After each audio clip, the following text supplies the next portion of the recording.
wabarakatuh. Kembali CNU Online. Kali ini kita berada di Pondok Pesantren Ibnu Akil, Kabupaten Bogor dengan pimpinan umum Kiai Haji Agus Salim. Kiai Haji Agus Salim. Alhamdulillah, pada kesempatan kali ini kita akan mengulas historis perjalanan organisasi Nahdlatul Ulama di Kabupaten Bogor. Mohon izin Kiai, boleh diceritakan Kiai bagaimana NU masuk di Kabupaten Bogor Kiai, dari era Mama Falak kemudian sampai pergantian ketua Tanfiziyah maupun Suriah dari generasi ke generasi. Terima kasih Kiai. Itu ya. Terima kasih. Assalamualaikum warahmatullahi wabarakatuh. Waalaikumsalam warahmatullahi wabarakatuh. Terima kasih atas kunjungannya dari tim PCNU Kabupaten Bogor. Sebelum saya menyampaikan apa yang saya tahu, tentunya yang bisa saya sampaikan, yang tidak tahu dan hanya sekedar berita yang saya terima, itu yang akan saya sampaikan. Sebelum itu saya juga cerita tentang pribadi saya, tentang keilmuan pribadi saya dulu. Betul. Jadi jangan sampai orang NU kan kayak pasar, ada orang belanja di pasar lagi ramai-ramainya baru ngaku NU dan sebagainya. Fenomena itu. Iya, saya asli orang Bogor, tapi karakter saya memang di Banten. Karena sejak kecil saya ada di Banten, kelasnya di Dinas Pandeglang. Kebetulan Kiai yang saya tuju di Banten di Dinas itu, beliau ada Roi Suriah, itu nama Kiai Haji Abdul Mu'ti. Beliau Roi Suriah NU Kabupaten Pandeglang. Disitulah saya menetap dan sekarang diteruskan. Roi Suriah Banten adalah putranya Abah Haji Kiai Haji Abdul Hakim. Itu ceritanya di sanalah. Tapi banyak kaitan hal-hal yang dengan KNU-an. Salah satu menantu Abah Kiai Abdul Mu'ti adalah Bapak Kiai Haji Hafid Usman. Sengaja kalau beliau artinya tidak di Banten, beliau ke Jawa Barat di Bandung. Maka sempatlah pada waktu itu menjadi ketua Tanfidiyah NU Provinsi Jawa Barat. Bermula dari situlah saya sebagai alumni dari MENES yang notabene sekolahnya juga secara eksplisit saya di Malnu Matlabul Anwar li Nahdlatul Ulama, tapi kenanya Nahdlatul Ulama lah orang NU lah. Sekolah saya di sana di NU sejak ibtidaiyah sampai aliyah di bawah pimpinan Kiai Haji Ma'ani Rusdi, tokoh NU Pandeglang yang luar biasa, dekat sekali dengan almarhum Bapak Kiai Haji Idham Khalid. Kan begitu. Jadi dua menantu Abah Abdul Mu'ti itu dua-duanya adalah anak angkat Kiai Haji Idham Khalid, baik di Ma'ani Rusdi maupun Ki Hafid Usman. Cuma kan kalau di Ma'ani Banten, maka Ki Hafid Usman ditugasi untuk di Jawa Barat, begitulah ceritanya. Ketika saya pulang ke rumah, ya saya secara sekaligus ya suruh mengikuti perjalanan NU Kabupaten Bogor, begitulah kira-kira. Sampai-sampai tanah yang ini diam kita 280 meter sempat saya wakafkan untuk NU Kabupaten Bogor. Waktu itu rapat di Masjid Raya Kota Bogor. Kota Bogor masih gabung dengan kabupaten, masih kabupaten. Saya wakafkan untuk sekretariat ya? Iya, untuk sekretariat, karena yang namanya NU kan pindah-pindah kantornya, nggak nentu kan. Cuma paling Banten juga ngontrak kan gitu. Belum punya. Saya pikir ini saya pertama beli tanah di sini dan saya wakafkan ke NU dengan catatan 3 bulan harus sudah dibangun. Kenyataannya 3 bulan tidak dibangun, ya saya ambil kembali. Ini ceritanya tanah yang kita dudukin ya. Pertama saya beli tanah ini di era Mama Kadaung itu. Kenapa? Era Mama Kadaung. Ya itu. Itulah ya. Jadi sempat tanah ini diberikan ke NU, tapi dibatalkan karena 3 bulan tidak ada realisasi dengan alasan terlalu pinggir katanya waktu itu. Masih Itu belum. katanya. Ya berceritalah kaitan dengan NU Kabupaten Bogor. Yang saya tahu dan saya dengar, ini ada pepuhunya, leluhurnya. Saya nggak tahu sebelum Mama Palak, karena Mama Palak adalah tokoh termasuk ulama karismatik, termasuk di dalamnya ulama-ulama NU sepuh. Itu Mama Palak jelasnya. Itu beliau sejak jauh sebelum merdeka. Ya beliau lah yang urus NU. Tahun Kan berapa begitu. tuh, Kiai? Kira-kira? Ya sebelum merdeka lah. Sebelum merdeka. Gitu ya. Dari Jadi, Ya, sebelum mereka merdeka. Itu dulu Mama maksudnya kalau kayak sekarang Rois atau apa? Wah, saya artinya kemungkinan si Rois ya. Rois ya. Artinya kemungkinan Rois. Saya tidak tahu persis karena yang saya tahu Mama Palak lah masuk. Iya. Sedangkan Mama Abdullah bin Nuh masuk di Cianjur itu. Oh, di Cianjur. Cianjur, Pak. NU tapi. NU Cianjur tapi toko NU Cianjur. Nah, begitu ceritanya. Jadi kalau Bogor ya Mama Palak. Berarti sekaligus pendiri ya Mama. Ya iya, katakanlah. Yang saya tahu lebah Mama Palak, sebelum itu saya nggak tahu. Nah, itulah sehingga Itu pitutur dari ini ya Kiai, dari Kiai dulu. ya iya dari kiai turun temurun. Datanglah kabar ketika saya di Banten, ya saya tahu bahwa di Bogor itu ada tokoh NU besar, kiai besar ya namanya Mama Palak. Nama aslinya siapa Allah alam begitu ya. Itu yang terkena Mama Pagentongan. Itulah dengan keturunannya sekarang masih ada di Asep Zulfikar kan meneruskan jejaknya itu, cicit apa-apanya. Itu ya. Sedangkan Mama Abdullah bin Nuh, beliau sebetulnya dari Cianjur. Cianjur. Pun pindah ke Bogor ujungnya dan tinggal di Bogor. Itu yang saya tahu. Kemudian setelah kesininya yang saya tahu ya Ki Zaidan, ketua PCNU-nya Ki Zaidan. Ki Zaidan. Zaidan, iya Zaidan namanya. Oh. Nah, itu lama sekali. Itu waktu Ki Zaidan itu sama Abdullah Al-Wahdi, sama Ki Marzuki, sama Pak Yasin, bapaknya Rahmat itu. Nah, itulah ya. Itu yang saya tahu. Nah, saya melihat artinya betapa gigihnya dulu. Kan berbeda ya NU dulu. Kalau NU dulu itu kan muaranya di Rois Surya kan. Ya, kalau tidak di politik kan gitu. Tapi ketika menjadi partai politik dominan menjadi Tanfidiyah kan begitu. Ya, itulah yang saya ketahui. Jadi masanya Ki Marzuki, Ki Zaidan itu ketua Tanfidiyahnya, sekretaris umumnya yaitu Pak Yasin itu. Itu yang namanya Pak Yasin ya dokter lah, mondok di kantor. Oh iya. Dia nggak pulang-pulang urusin. Sebab wilayah Kabupaten Bogor itu luas sekali.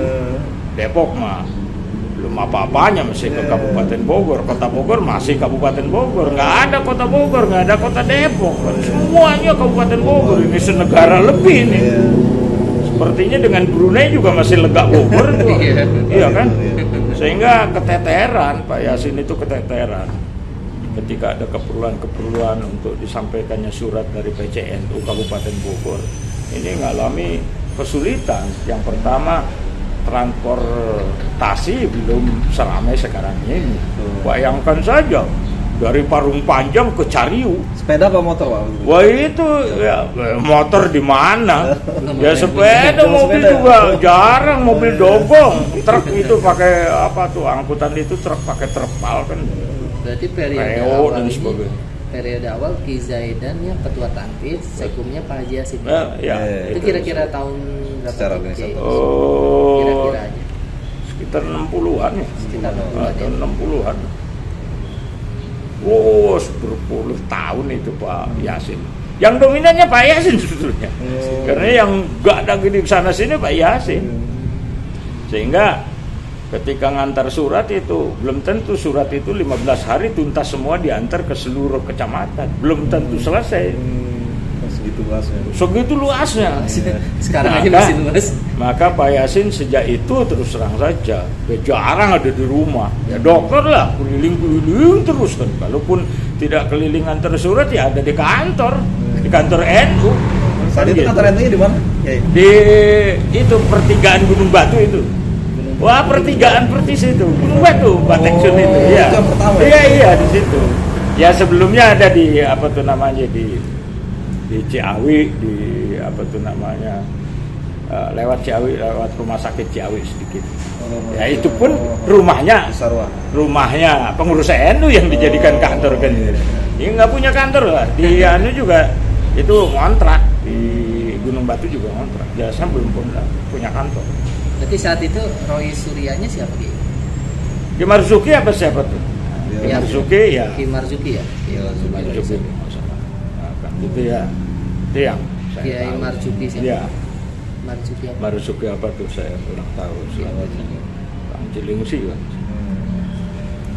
Itu ya. Nah, kemudian Pak Yasin minta tolong lah. Anaknya satu-satunya ya Rahmat yang sudah agak ini baru SMP saja sudah suruh-suruh.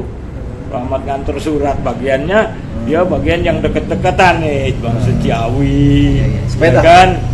Ya kalau ke saya sih jalan kaki, jalan sini lah. Ngantor surat ke saya itu Rahmat kan rumahnya di situ Senang Barang dekat pom bensin. Itu kan jalan kaki ke rumah saya. Itu Rahmat yang bertugas ya kecamatan yang dekat itu seperti Ciawi, Cisarua, kan gitu, Ciomas. Dramaga belum jadi kecamatan, belum, masih Kamantren. Kan gitu. Belum ada Kamantren. Ciomas itu kan Taman Sari, Dramaga, Ciomas itu Ciomas belum nggak ada Dramaga, Taman Sari belum ada. Begitu. Jadi Pak Rahmat lah yang deket-deket itu, Bojong Gedean gitu. Itu Pak Rahmat anaknya. Ya Pak Yasin keliling sana-sana. Kayak undangan rapat gitu. Iya, undangan apa saja. Makanya Rahmat itu ke saya itu, ya Allah, sejak baru lulus SD udah nganter-nganter surat NU. Sudah ke saya. Jadi saya tahu Rahmat itu sejak kecil. Karena bagaimanapun ya melaksanakan tugas NU dari bapaknya. Jadi ke-NU-an Rahmat sebetulnya mendok sekali kan. Gak diragukan nih NU-nya Rahmat. Karena bapaknya nemen. Asalnya kan dari Demak itu Pak Yasin. Oh, Demak aslinya. Itu ya. Jadi ini kan Pak Zaidan nggak masuk ya. Pak Abdullah Wahdi nggak masuk. Kan sebetulnya ada Pak Marzuki, ada Pak Yasin. Kan gitu.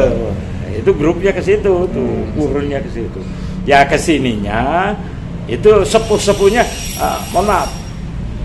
Sebelum beliau ini Mama Hasan Basri di Istikhori. Nah itu Rois Suryanya beliau itu. Jadi pelaksanaan tanfidiyah, nah itu Marzuki, apa katibnya itu Pak Marzuki. Jadi Rois Suryanya di Istikhori dulu, terus ke Mama Basri. Nah itu Rois Suryah pada zamannya itu, pada zamannya Zaidan. Nah itu yang saya tahu. Jadi Roisnya bukan Marzuki, mungkin Marzuki itu katib mungkin katib. Berarti Roisnya udah Mama Istikhori. Wah, Mama Istikhori, kemudian Mama Basri kan itulah apa wakilnya siapa, mungkin Mama Basri wakilnya kan adiknya kan. Nah itulah partainya juga kita partai NU ya, salah satu anggota dewannya itulah Mama apa tuh bapaknya Kitaki. Itu Mama Basri itu salah satu anggota dewan dari NU kan gitu. Ngalamin ini ya hitoh NU ya Kiai berarti. Kenapa? Pas zaman hitoh NU itu 60 berarti ngalamin masa Kiai juga Ya ya? iya. Masih di struktur ya? Masih, NU itu waktu itu nggak jadi partai politik. Karena partai politiknya kan NU pada tahun 55. Oh ya sudah kita ya? Iya. Jadi dulu kan NU dari NU jadi partai politik, kemudian toh lagi baru jadi partai politik tahun 71. Jadi sempat NU 2 kali jadi partai politik. Pada pemilu 55 NU sebagai partai politik dan pemenang kedua setelah PNI.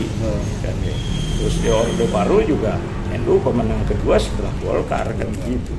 Nah itu setelah difusi baru menjadi P3 kan gitu. NU selalu menang sebetulnya kan, barokahnya. Padahal organisasi ini sederhana saja, terkesan acak adut tapi barokahnya nemennya gitu. Ya, setelah Abdullah Al-Wahdi, Mama Basri dan sebagainya, barulah ke Ki Muchtar. Gitu loh. Itu Mama Muchtar itu 30 tahun loh, Jun. Jadi di masa Ki Muchtar itu cukup bagus ya. Itu menjadi perhatian karena memang luas. Ki Muchtar itu luas, bisa masuk di semua. Itu ke PKB, merasa anak Ngayomi, apalagi ke P3 juga Ngayomi, ke Golkar juga Ngayomi, kan begitu. Jadi ada yang di Golkar kan orang NU juga, seperti Rusdi kan orang NU yang tapi ya Ki Muchtar itu luas ya. Artinya silaturahim dengan tokoh Golkar juga jalan kan gitu, dengan tokoh P3 juga jalan gitu. Jadi menurut saya sih cukup karismatik ya. Artinya Ki Muchtar itu luar biasa. Nah, semua acara-acara NU itu gebiar, kiai-kiai itu pada nurut. Dan kebanyakan dari alumni-alumninya. Jadi semarak menurut saya sih. Cukup bagus juga. Kalau era 60 itu Kiai, era Haji Yasin itu Banom itu udah jalan Kiai? Ada semua Banom itu? Ada muslimatnya jalan ya. Kita yang tahu yang gede-gede aja ya, muslimat Patayat ada. Ada jalan, muslimatnya jalan. Waktu kan kalau rapat-rapat itu ibu-ibu muslimat itu kan menyediakan wuduk-wuduk. Kalau ada acara NU rame sekali. Itu yang saya tahu. Jadi makin kemari, makanya harus ada terobosan-terobosan. Ikuti langkah-langkah orang tua. Kuncinya silaturahim. Kuncinya silaturahim. Jadi konsolidasi silaturahim. Saya sih mengharapkan jadi kembalilah NU ke pesantren gitu. Kegiatan apa-apa di pesantren mana, jangan main hotel-hotelan. Itu jadi jauh jadi. Jadi kalau sudah main hotel kan dekatnya nanti parpol, kepentingan politik dan sebagainya kan gitu. Tapi kalau coba ada kegiatan daerah Bogor Barat di pesantren mana, kan gitu. Daerah Bogor Timur di pesantren mana, daerah selatan di pesantren mana. Di selatan udah gua jangan Muchtar udah enggak diragukan lagi. Kenapa ada kegiatan suatu waktu ya udah di selatan, di Ki Muchtar. Kan itu satu-satunya ya kita untuk menyambung silaturahim dengan ketokohan beliau juga kan, sambil silaturahim sambil ziarah kan itu baik.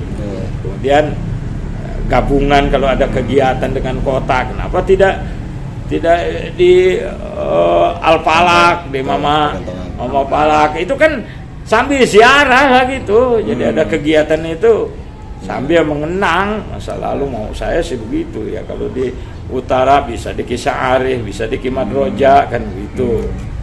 Kalau di tengah-tengah boleh di saya, boleh di Al-Falak kan gitu. Ini ngadain kegiatan boleh di sini ya Kiai? Boleh di sini kan utamanya Pagar Nusa. Pagar Nusa sih. Jalan. Pagar Nusa sih.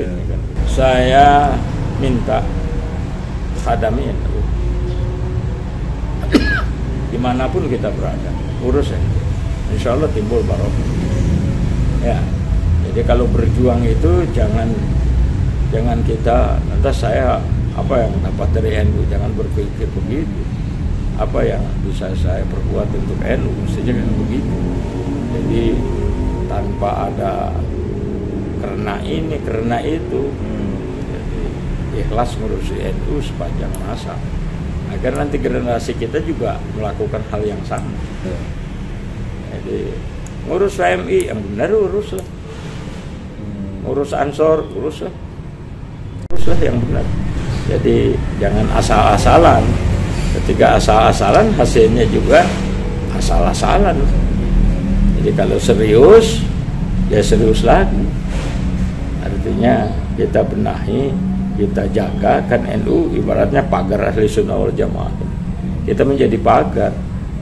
Apalagi tantangan sekarang kan. Ini kan perumahan-perumahan juga rawan. Setiap perumahan pasti kadrunnya yang di situ dominan. Kerjasamalah dengan apa tuh dengan MUI dengan PKU-nya itu isi sama anak-anak santri. Kemudian di program ada perumahan di Anu, ya kerjasama sama bupati nitipkan. Di perumahan ini ada bikin masjid, nitip DKM-nya nitipin orang ini, kan gitu. Ya, dia sistem yang kontrak dulu kayak apa kayak, jadi dikirim sama kita sehingga setiap perumahan sudah dibentengi. Ini kan kosong.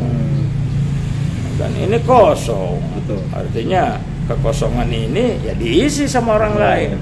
Kalau sudah terjadi sesuatu hal baru kita riwe. Jadi markas teroris baru kaget. Iya, baru kaget. Mau saya sih begitu. Nah, sekarang kan identik pengurus NU itu dengan MUI. Identik sekali. Kita lihat aja Kiai ada di wakil ketua kan gitu. Identik, ya manfaatkan. Jadi di mana ada dana yang bisa kita manfaatkan seperti PKU sudah didanai oleh Pemda, masukin itu anak-anak NU yang potensi, undang pesantren-pesantren, tolong minta dikirim. Kenapa itu tidak dilakukan? Karena MUI ini tidak kenal semua pesantren, itu yang jadi persoalan. Makanya Kiai kesempatan terus keliling pesantren. Minggu ini kemana, temui pesantren, sehingga ketika kita butuh orang, ya kita undang beliau. Tolong minta anaknya, kayak minta siapa isi di PKU ini, kan gitu.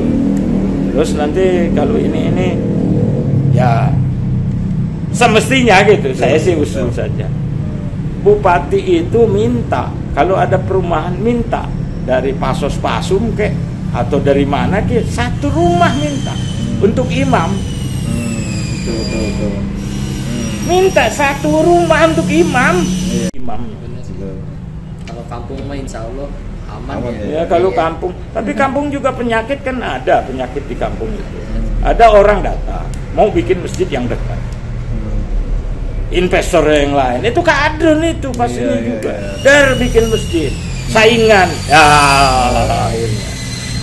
Iya, itu juga penyakit. Dan itu penyakit kan, itu kadrun juga kan seperti itu. Udah dekat masjid dia bikin masjid. Yang tidak dipakai oleh masjid itu kan dia mau jadi di masjid imam ini, akhirnya bentrok yang ada kan. Itu juga hal yang perlu diwaspadai. Jadi di kampung aman ya, tetapi waspada. Yang saya tahu beberapa kampung terjadi. Orang wakaf bikinkan masjid terima jadi, tidak bicara dulu sama masyarakatnya, ya kan kacau juga. Betul. Tidak bicara dulu sama masyarakatnya kan kacau juga.